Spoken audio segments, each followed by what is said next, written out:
तो दोस्तों मैं हूं अभी जमशेदपुर में और आज मेरे सामने खड़ी है XUV 300 टर्बो स्पोर्ट मॉडल। ठीक है, अभी अभी रिसेंटली ये मॉडल रिलीज़ हुआ है और आज हम इसका पूरा रिव्यू करेंगे। शुरू हम लोग हेडलाइट से करेंगे सबसे पहले, फिर इंजन डिपार्टमेंट में जाएंगे, फिर इंटीरियर्स पे जाएंगे, फिर बूट स्पेस पे जाएंगे, बाकी फिर इसका बाहर से वर्डिक्ट करेंगे। पहले बता दो दोस्तों, वीडियो थोड़ा लंबा हो सकता है क्योंकि इसमें इंजन ही मेनली चेंज हुआ है और इंजन की हम लोग मेनली बात करेंगे पहले। ठीक है, उसमें थोड़ा टाइम लगेगा। ठीक, तो ये शोरूम जो है ये महिंद्रा बालाजी ऑटो वर्क्स में यहाँ पे इसी के सामने मैं वीडियो शूट कर रहा हूँ, इन्हीं की गाड़ी है। तो ये शुरू करते हैं सबसे पहले हेडलाइट से। ठीक है, तो हेडलाइट जो है जैसे आपको वैसे नॉर्मल XUV 300 में मिलता है वैसा ही सेम सेटअप है। ठीक है, LED DRS आपको मिल जाता है। यहाँ पर प्रोजेक्टर हेडलैम्प है आपका, बाकी हैलोजन सेटअप है। नीचे में आपको हैलोजन फॉग लैम्प्स भी मिल जाता है। ठीक है, इसमें फ्रंट में भी पार्किंग सेंसर्स आपको मिलते हैं, 2 पार्किंग सेंसर फ्रंट में आपको मिलते हैं। ठीक है, अब हम लोग दोस्तों इंजन में जाएंगे और इंजन के बारे में थोड़ा सा वीडियो टाइम लगेगा, तो इसीलिए थोड़ा सा पेशेंस रखिएगा। ठीक है, तो चलते हैं अभी इंजन पे। तो दोस्तों अब हम लोग इसके इंजन की बात कर लेते हैं। तो जो टर्बो स्पोर्ट मॉडल है उसमें जो आपको इंजन मिलता है वो मिलता है M स्टैलियन इंजन 1.2 लीटर का टर्बो चार्ज। इसको TGDI इंजन कहते हैं। ठीक है, क्योंकि देखिए जो नॉर्मल वाली XUV 300 आता है उसमें MPFI सिस्टम है। ठीक है ना, मल्टी पॉइंट फ्यूल इंजेक्शन। उसका इंजेक्टर जो होता है सिलेंडर के अंदर में नहीं, वो इंटेक मैनिफोल्ड में होता है, यानी कि पीछे की तरफ होता है, बाहर से दिखता भी है इसमें। लेकिन अब डायरेक्ट इंजेक्शन कर दिया गया है। ठीक है, GDI मतलब गैसोलीन डायरेक्ट इंजेक्शन। तो अब सिलेंडर के अंदर में ही इंजेक्टर्स ऊपर से उसमें दिए गए। ठीक है, उससे क्या होता है, पहले तो एफिशिएंसी बढ़ती है, माइलेज बढ़ता है, गाड़ी का रिस्पांस भी जो है बढ़ता है। ठीक है, और जो है अब इसमें टर्बो चार्जर तो उसमें भी आता था जो नॉर्मल आपके XUV 300 है। ठीक है, बट इसमें एक नया टेक्नोलॉजी दिया है और वो है वेस्ट गेट को कंट्रोल करने वाला। इसको ओवर बूस्ट सिस्टम भी कहते हैं। ठीक है, अब मैं आपको बताता हूँ। देखिए ये जो वेस्ट गेट है ये टर्बो चार्जर है पूरा। ठीक है, यहाँ पे ये वेस्ट गेट है और ये जो यहाँ रॉड गई है ये एक्चुअली ओवर बूस्ट फंक्शन का काम करता है। ठीक है, अब मैं आपको समझाता हूँ क्या है। देखिए ये जो इंजन है, क्योंकि ये डायरेक्ट इंजेक्शन के साथ आती है तो ऑब्वियसली इसका पावर 130 हॉर्स पावर और 230 Nm टॉर्क देती है नॉर्मली, अगर आप इसको नॉर्मल तरीके से चलाते हैं। ठीक है, तो लेकिन अब इसमें जो ओवर बूस्ट फंक्शन है वो कैसे काम करता है। आप अगर एग्रेसिव ड्राइविंग कर रहे हो, ठीक है, जैसे आपने 70% अपना एक्सीलरेटर पैडल दबाया हुआ है, या फिर आप सेकंड से लेके 6th गियर के बीच में बहुत हाई RPM में गियर फ्रीक्वेंटली चेंज कर रहे हो, तब ये क्या करता है, ये जो वेस्ट गेट यहाँ दिया है ये क्लोज कर देता है और जितना एग्जॉस्ट गैस है वो पूरा टर्बो चार्जर के थ्रू होते हुए जाता है। नॉर्मली आपका ये वेस्ट गेट जो है थोड़ा सा गेट ओपन करके रखता है, कुछ गैस टरबाइन को घुमाता है, कुछ गैस जो है ऐसी बाहर आ जाती है, क्योंकि अगर पूरा एग्जॉस्ट गैस जाएगा ना तो उससे पावर तो बहुत ज़्यादा मिलेगी पर इंजन हमेशा हाई रेव भी करता रहेगा और जो है पेट्रोल भी बहुत ज़्यादा पिएगा, इंजन की लाइफ भी कम होगी। तो ये जो ओवर बूस्ट वाला फंक्शन है ना, ये टेम्पोरेरी फंक्शन है। ये तभी जो है जो ECU है तभी ये इसको क्लोज करता है जब उसको पता चलता है कि आपका पावर रिक्वायरमेंट ज़्यादा है, जैसे कि आप ड्रैग रेस कर रहे हो या आप जो है बहुत ज़्यादा हाई स्पीड में चलाना चाह रहे हो हाईवे पे। ठीक है, और इस ओवर बूस्ट फंक्शन की वजह से जो 230 Nm का टॉर्क है वो बढ़ के चला जाता है 250 Nm टॉर्क, 250 Nm टॉर्क चला जाता है इस ओवर बूस्ट फंक्शन की वजह से। ऑब्वियसली ये टेम्पोरेरी फंक्शन होता है, ये परमानेंट नहीं किया जा सकता, क्योंकि उससे इंजन की लाइफ कम होती है और माइलेज भी बहुत कम मिलता है। और ऑब्वियसली अब इसमें क्योंकि गैसोलीन डायरेक्ट इंजेक्शन आता है तो उससे माइलेज भी इसीलिए इस कार में बढ़ गई है। ठीक है, बाकी इंटरकूलर वूलर यहाँ पे आप बाहर से भी देख सकते हो। वो ये आपका रेडिएटर होता है नॉर्मल, ये बगल में आपका इंटरकूलर दिया है। ठीक है, XUV 300 में इंटरकूलर जो है क्योंकि शुरू से आता है इसीलिए उसका टॉर्क ऑब्वियसली ज़्यादा बाकी गाड़ियों से। अब जैसे टाटा नेक्सॉन या बाकी गाड़ियों से कंपेयर कर ले तो उनमें इंटरकूलर नहीं होता है, इसीलिए उनका टॉर्क फिगर कम है थोड़ा। इसमें टॉर्क फिगर इसीलिए ज़्यादा है क्योंकि इंटरकूलर दिया है और वो ज़्यादा पावर निकाल सकता है। ठीक है, इसमें भी इंटरकूलर है, तो ये भी अच्छा पावर निकाला है। और महिंद्रा ने बेसिकली फोकस किया है टॉर्क आउटपुट को बढ़ाने के लिए, ठीक है। तो इस इंजन का जो बैंड विड्थ है ना, जो जिस बैंड में ये बहुत ज़्यादा टॉर्क देता है, 230 Nm का टॉर्क, वो 1500 से शुरू हो जाता है और 3750 RPM तक जाता है, ठीक है। अगर आप नॉर्मल XUV 300 की बात करोगे ना, उसमें जो नॉर्मल इंजन आता है, जो MPFI सिस्टम है उसमें, वो 2000 आरपीएम से शुरू होता है और 3500 आरपीएम तक जाता है। मतलब कि 1500 आरपीएम तक का ही बैंड एक मिल रहा है आपको, जिसमें आपको पीक टॉर्क मिलता है 200 एनएम का, जो इसके पहले वाली जो नॉर्मल वाली XUV 300 आती है। लेकिन ये इसमें जो है बैंड जो है वो बढ़ गया है, वो 1500 आरपीएम से लेकर के 3750 आरपीएम तक जाता है। तो बैंड बढ़ गया, तो इसका मिड रेंज जो है वो बहुत ही ज़्यादा स्ट्रॉन्ग है, और लो एंड टॉर्क भी जो है वो भी काफ़ी अच्छा देता है, ठीक है। तो ये एक्चुअली बहुत एक इम्प्रूवमेंट किया गया है, इसलिए इसका इंजन जो है, बेसिकली इंजन में फोकस मेरा इसीलिए है क्योंकि इंजन पूरा नया है। जो इसमें GDI दिया है उसकी वजह से इसका सिलेंडर हेड भी चेंज हुआ है, और इसका जो इंटेक मैनिफोल्ड है वो भी चेंज हुआ है। तो दोस्तों ये था इंजन के बारे में। अब हम लोग चलते हैं इंटीरियर पे। तो दोस्तों अब हम लोग इसके इंटीरियर पे चलते हैं। इंटीरियर पे जाने से पहले मैं आपको की दिखा देता हूँ। कुछ इस तरह की आपको की मिल जाती है, ठीक है। तो अभी ये लॉक है, तो मैं इसको ओपन जैसे करूँगा तो अभी ओपन हो गई। तो अभी इंटीरियर पे चलते हैं। तो यार दरवाज़े जो हैं, जैसे ऑब्वियसली 5 स्टार रेटेड है, तो भारी भरकम दरवाजे हैं, ठीक है ना। और बोनेट भी बहुत भारी था। तो अभी इंटीरियर पे बैठते हैं।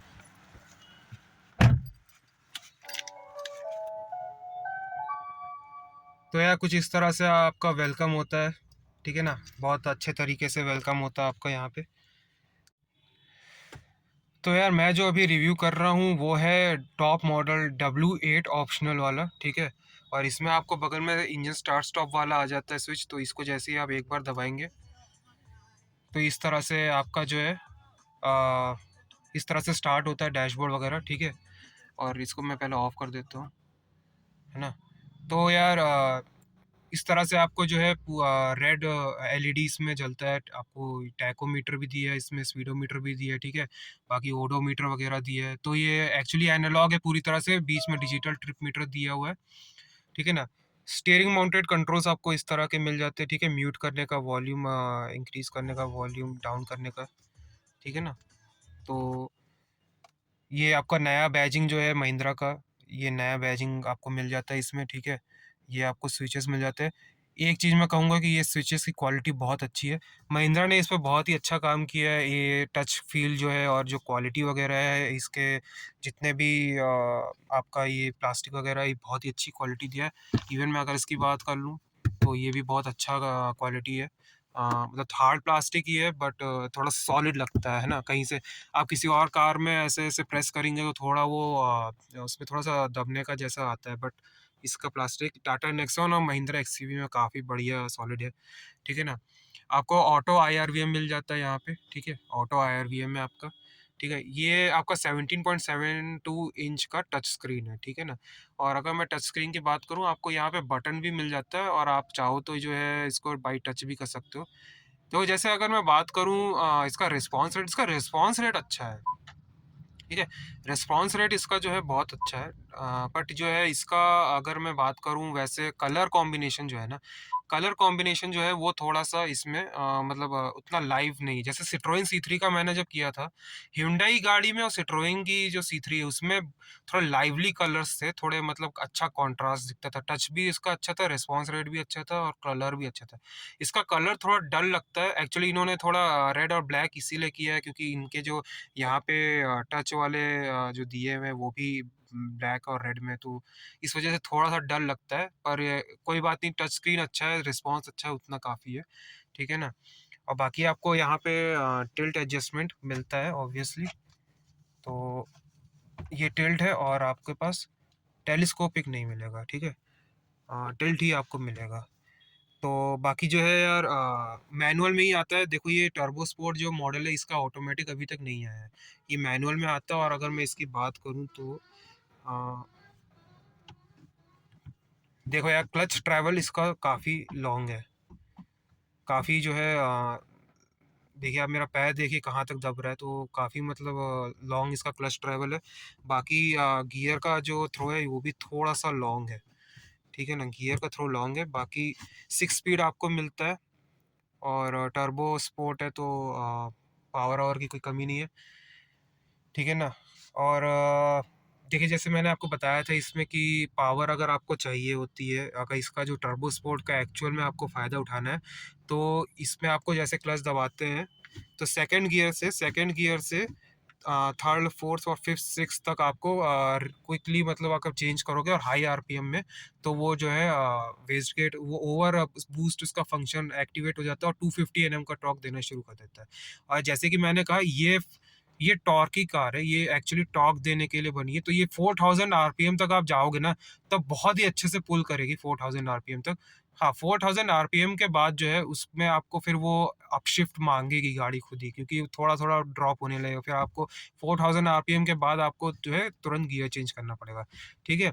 तो क्योंकि टॉर्क ज़्यादा बनाती है ये कार, तो पिकअप बहुत अच्छा है, पर इसलिए ज़्यादा हाई आरपीएम तक ये नहीं जाती है। लेकिन अब जैसे मारुति वाली गाड़ियों की बात कर ली, तो क्योंकि उनके टॉर्क कम होते हैं और हॉर्स पावर ज़्यादा होता है, तो वो ज़्यादा हाई आरपीएम तक जैसे 6-7 हज़ार आरपीएम तक चली जाती है, ठीक है ना? तो ये अंतर है, मतलब एक टॉर्की कार के अंदर और एक वो जो बहुत हाई रेव करती हैं। तो ये आपका इसका हो गया। बाकी ग्लव बॉक्स की बात कर लेते हैं, तो ग्लव बॉक्स यार इस तरह से कुछ है, काफ़ी बड़ा है यार, ग्लव बॉक्स काफ़ी बड़ा है, ठीक है ना? अब देखो डीप है बहुत ज़्यादा, जैसे मैंने सिट्रोएन का देखा था वैसे ये डीप है ना? मारुति जैसे छोटा नहीं है। नेक्सॉन का भी काफ़ी कुछ इस हद तक है। उसमें एक्चुअली एक रैक दे दिया जाता है नेक्सॉन में ऊपर, इसमें रैक नहीं दिया, इसमें थोड़ा डीप कर दिया है, तो वो चीज़ मेरे को लगा। बाकी यार इंजन बहुत स्मूथ है इसका, 3 सिलेंडर होने के बावजूद इसका इंजन बहुत ही रिफाइंड है और एकदम ही मक्खन जैसा चलता है और भागता इंजन है, क्योंकि टॉर्की इंजन है ही।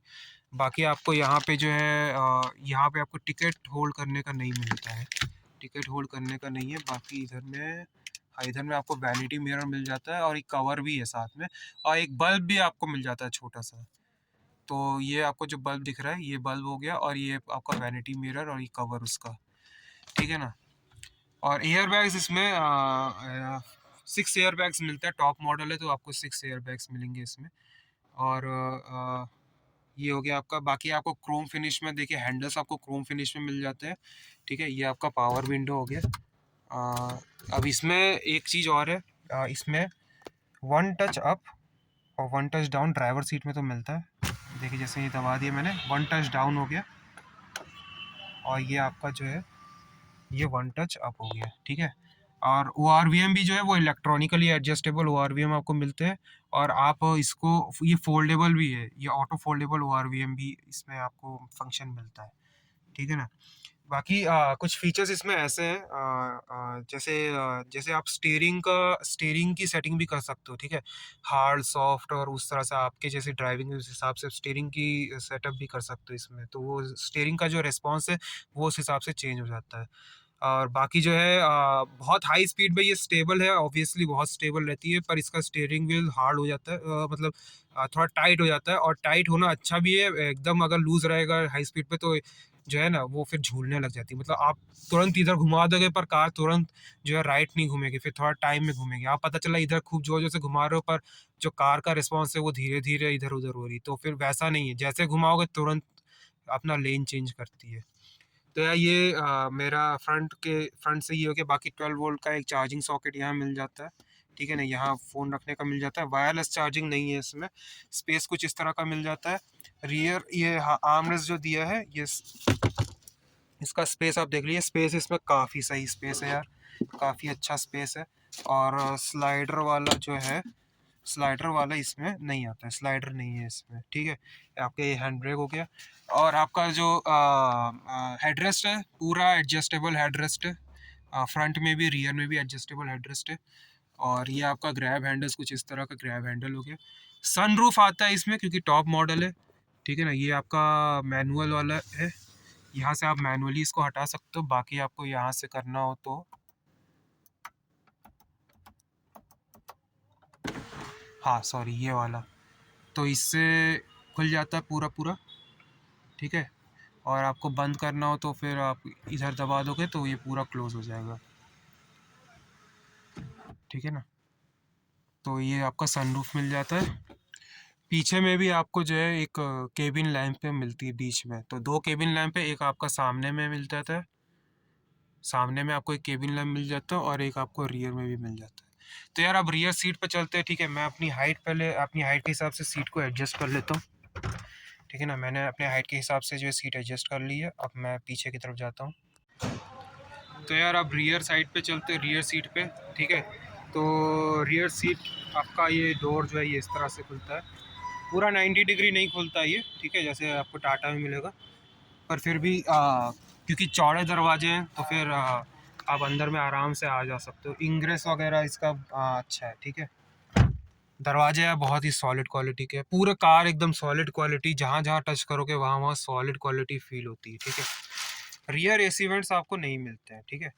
बाकी ये फ्रंट सीट पॉकेट्स की जगह इन्होंने ऐसा एक सिस्टम दिया है ये स्ट्रिंग्स का, तो ठीक है। मतलब पर कभी कभी जो है यहाँ से कोई सामान स्लिप फ्लिप कर सकता है, तो अगर पॉकेट दे देते तो थोड़ा अच्छा होता। बाकी रियर में आपको पावर विंडो मिलता ही है।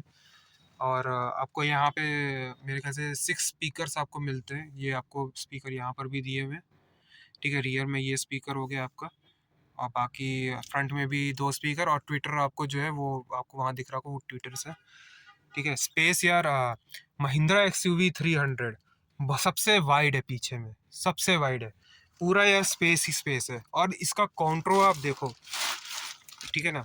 मतलब आप देखो यहाँ से ये ऊपर है, यहाँ से भी ऊपर है, यहाँ अंदर में थोड़ा नीचे है, इसलिए ताकि आदमी ना एकदम ये बकेट टाइप सीट जैसी होती है ना, बकेट टाइप एकदम सीट इन लोगों ने काउंटर बनाया है, एकदम कंफर्टेबली आदमी जो है बैठ जाता है, ठीक है।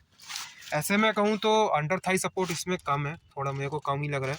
आप देखो तो इतना मेरे पास मतलब अंडर थाई सपोर्ट की कमी है। स्पेस फ्रंट लेग रूम बहुत अच्छा है, हेड रूम भी ठीक ठाक हेड रूम है इसमें। और बाकी आपका इधर में रियर आर्म रेस्ट भी मिल जाता है इस पे, ये आर्म रेस्ट आपको दिया है। और इसमें आपको 60-40 स्प्लिट सीट भी मिलता है, 60-40 स्प्लिट सीट भी है, ठीक है। कंफर्टेबल कार है यार एकदम, मतलब ना ज़्यादा स्टिफ सस्पेंशन है ना ज़्यादा सॉफ्ट, बहुत बैलेंस्ड कार है। और इसको चलाने में मज़ा आता है, ठीक है। और पीछे में भी जो पैसेंजर बैठते हैं उनको भी कोई दिक्कत नहीं आएगी, पूरा परफॉर्मेंस का वो भी फील लेते हैं। और ख़ासकर ये टर्बो स्पोर्ट मॉडल है तो यार इसमें तो मतलब परफॉर्मेंस भर के, ठीक है। अब हम लोग इसके रियर हम लोग बूट स्पेस पे एक बार जाते हैं। तो दोस्तों अब हम लोग इसके बूट स्पेस की तरफ आ चुके हैं रियर साइड में। पहले बता दूं कि पूरा एलईडी सेटअप है इसका, ठीक है। टेल लाइट पूरा एलईडी सेटअप है। आपको यहाँ पे जो है 2 पार्किंग सेंसर मिल जाते हैं, एक ये मिल गया और एक आपको वहाँ पे, ठीक है। रिवर्स कैमरा भी आपको यहाँ पे मिल जाता है, ठीक। और यहाँ पे इलेक्ट्रोमैग्नेटिक स्विच है, जिसको दबाएंगे तो आपके जो है ये लिड खुल जाएगा, बूट लिड, ठीक है। अब ये जो स्पेस है 257 लीटर का बूट स्पेस आपको मिलता है, ठीक है। रियर सीट जो है ये आपका पूरा फोल्ड हो जाएगा आगे की तरफ, तो वो भी आपको स्पेस दे देगा। इसमें जो स्टेपनी है वो एक्चुअली पूरा नहीं खुलता, तो मैं बता दूं इसमें 15 इंच का स्टील रिम मिलता है, ठीक है ना। बाहर में आपको 16 इंच का अलॉय व्हील मिला है, पर इसमें आपको 15 इंच का स्टील रिम स्पेयर व्हील मिलता है, ठीक है ना। तो बूट स्पेस ये हो गया। अब हम लोग दोस्तों इसकी एक बार प्राइसिंग की बात कर लेते हैं, और प्राइसिंग के बाद हम लोग वर्डिक्ट करेंगे इसका। तो दोस्तों बात कर लेते हैं अब इसकी प्राइसिंग की, ठीक है। ये जो टर्बो स्पोर्ट मॉडल है ये W8 ऑप्शनल मॉडल है, जो कि टॉप मॉडल आता है। और इसका जो प्राइस ऑन रोड प्राइस है वो है 14,76,967 रुपीज़, ठीक है। अब इसमें जो ऑफ़र है वो ये है कि पहले तो अगर आप एक्सचेंज करते कोई भी कार हो, चाहे ऑल्टो हो, चाहे वैगनार हो, चाहे कोई और कार हो, किसी भी कार के साथ आप एक्सचेंज करेंगे तो 25,000 का डिस्काउंट इसमें आपको मिलेगा। और प्लस इसमें एक और ऑफ़र ये है कि अगर आप 2022 मेक का लेते कार, इस ये XUV 300, तो आपको 25,000 का डिस्काउंट एक्स्ट्रा होगा। और अगर आप 2023 का मेक लेंगे मॉडल तो उसमें आपको 20,000 का डिस्काउंट होगा, ठीक है। और प्लस इसमें पहले जो 3 ईयर की एक्सटेंडेड वारंटी मिलती थी वो अब 4 ईयर कर दी है। 9,440 रुपीज़ में आपको 4 साल की एक्सटेंडेड वारंटी मिल जाएगी। अब मैं एक्सटेंडेड वारंटी के बारे में क्यों बोला, क्योंकि यार ये है GDI मॉडल है, टर्बो वाला, ज़्यादा पावरफुल मॉडल है, इसके इंजन के खर्चे भी आएंगे अच्छे, इसलिए मैं कह रहा हूँ कि आप इसका एक्सटेंडेड वारंटी ले लेना, ज़्यादा नहीं है। अब मैं इसके वर्डिक्ट की बात कर लेता हूँ दोस्तों। तो यार वर्डिक्ट ऐसा है कि भाई ये प्योर परफॉर्मेंस कार है। महिंद्रा ने यार ठेका ले लिया इंडिया में कि पूरा परफॉर्मेंस कार अगर इंडिया में कोई बनाएगा तो वो महिंद्रा ही होगा। इन्होंने पूरी तरह से उस चीज़ का ठेका लिया और वो लोग उस पर बहुत खरे उतर भी रहे हैं। या मैंने 3 सिलेंडर इंजन जो इतना स्मूथ हो, मैंने किसी कार में इतना स्मूथ इंजन नहीं देखा, चाहे वो किसी बाहर की कंपनी हो। इंडिया का ही कंपनी का मेकर जो है वो इतना स्मूथ इंजन बना रहा है। पर हाँ, अब मैं इसमें कुछ ऐसा चीज़ भी बताऊंगा, ठीक है, जैसे इसमें अब आता है डायरेक्ट इंजेक्शन। जो इसका नॉर्मल मॉडल MPFI वाला आता है, जो TMPFI जिसे कहते हैं, उसमें जो रहता है ना आपका इंटेक मैनिफोल्ड में कचरा वचरा नहीं फंसता, क्योंकि वो मैनिफोल्ड में लगा इंजेक्टर तो वो पूरा सफाई कर देता है। इसमें यार MPFI नहीं, इसमें डायरेक्ट इंजेक्शन। इससे इसका माइलेज बढ़ा है ऑब्वियसली, और परफॉर्मेंस भी बहुत अच्छा हुआ है, रिस्पॉन्स भी इंजन का बहुत बड़ा है। लेकिन इसमें आपका इंटेक मैनिफोल्ड आपको टाइम पे या साफ़ करवाना पड़ेगा। अब ऑब्वियसली डीजल जैसा ये इतना कचरा नहीं फंसाता, लेकिन GDI इंजन का ये एक होता है कैरेक्टर कि उसके इंटेक मैनिफोल्ड को टाइम पे आप साफ़ नहीं कराओगे तो फिर उसमें जो है धीरे धीरे मतलब परफॉर्मेंस और माइलेज वगैरह थोड़ा आपको कम मिलेगा और उतना अच्छा रिस्पॉन्स नहीं मिलेगा, ठीक है। परफॉर्मेंस जो चाहते हैं उनके लिए ये कार है, ठीक है। और यह परफेक्ट कार है ये। आपको यहाँ पे जो है ये भी मैं 205 सेक्शन का 205 सेक्शन 16 इंच के एलॉयज़ आपको मिल जाते हैं। एलॉयज़ भी यार इसके अच्छे हैं दिखने में, ठीक है ना। और जो है परफॉर्मेंस वाली कार है, डीजल जैसा यार आउटपुट देती है ये पेट्रोल कार। तो थोड़ा माइलेज में, हाँ माइलेज कम है, पर ये जो परफॉर्मेंस आपको दे रही है वैसा परफॉर्मेंस आपको कहीं नहीं मिलेगा, ठीक है ना। तो ये माइलेज पर्सपेक्टिव से उतना आप मत देखें। अगर आप इस कार को खरीदना चाह रहे हैं तो पहली चीज़ तो सेफ्टी। अब यार सेफ्टी की मैं इसलिए नहीं बात कर रहा क्योंकि यार ये सबसे नंबर 1 सेफ कार है, ठीक है। 6.24 स्कोर किया आउट ऑफ 17 में, और वो भी 5 स्टार रेटेड है, और चाइल्ड सेफ्टी में भी इसका 4 स्टार है। तो यह सबसे सेफ कार है, इसमें आपको ये राय है ही नहीं। टाटा महिंद्रा सबसे सेफ कार बनाती है, इसके बारे में बार बार यार बात करने का कोई मतलब नहीं बनता। सेफ कार चाहिए आपको, सबसे सेफ का या तो महिंद्रा या तो टाटा। ये सबसे सेफ कार है। और ये बोनेट उठा के ही पता चल गया था, बहुत भारी बोनेट है यार। अभी तक का मुझे सबसे भारी बोनेट महिंद्रा XUV 300 का ही जो है लगा है, ठीक है। बाकी यार मैंने आपको सारे फीचर्स बता ही दिए। इसमें फीचर्स सब वही हैं जो नॉर्मल XUV 300 में आता है, बस इंजन इसका चेंज है। और वो भी उन लोग के लिए जो परफॉर्मेंस ओरिएंटेड लोग हैं, जो वैसी कार लेना चाहते हैं, ठीक है। और एक चीज़ और, यहाँ पे आपको रियर डिफॉगर और रियर वाइपर भी मिल जाता है। तो यार ये था मेरा वर्डिक्ट और ये था मेरा रिव्यू। और ऐसे ही और रिव्यू वीडियोस के लिए आप लाइक और सब्सक्राइब करें मेरे चैनल को। तो थैंक यू गाइस एंड